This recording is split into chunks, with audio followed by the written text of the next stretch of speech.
A 90-year-old dude with a cat and a motor scooter walks into a Winnebago.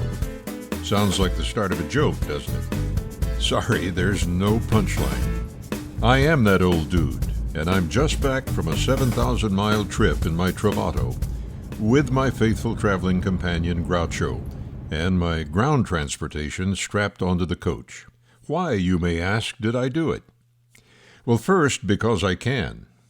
I believe that everyone should live life to the fullest, to the maximum extent of our capabilities. And yes, I have been blessed with good genes, and I've stayed active. I still play tennis 3 days a week. I realize that not every nonagenarian is still up to such travel. That's the Latin word for us old coots in our 90s. But I think a lot of people allow fear and apprehension to keep them living below their potential. All of us have to recognize our physical limitations as we age, but for gosh sake, I refuse to be limited by anxiety over doing something new. When I turned 74, I celebrated that birthday by flying my light sport airplane solo from Florida to Oregon, sleeping in a tent while camping at rural airports along the way. Nearly 8,000 miles of airborne fun. Well, I wasn't finished then, and I'm not stopping now. My late wife and I spent many years on the water, and we found the transition from boat to RV a natural evolution.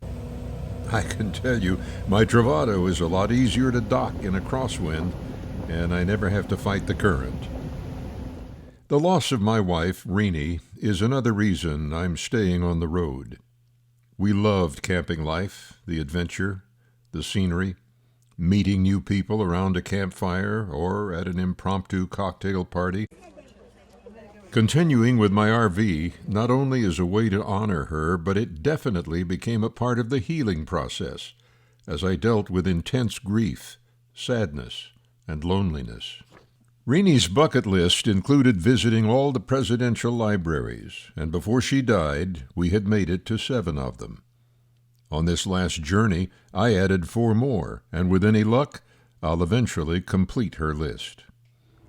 Over the years, we owned several different RVs, A-Class, C's, and now the B-Class Winnebago Travato, each coach perfect for its mission and our particular stage in life. For Groucho and me, I chose the Travato for its ease of driving, its reliability, and great fuel economy. I also use it as a second car.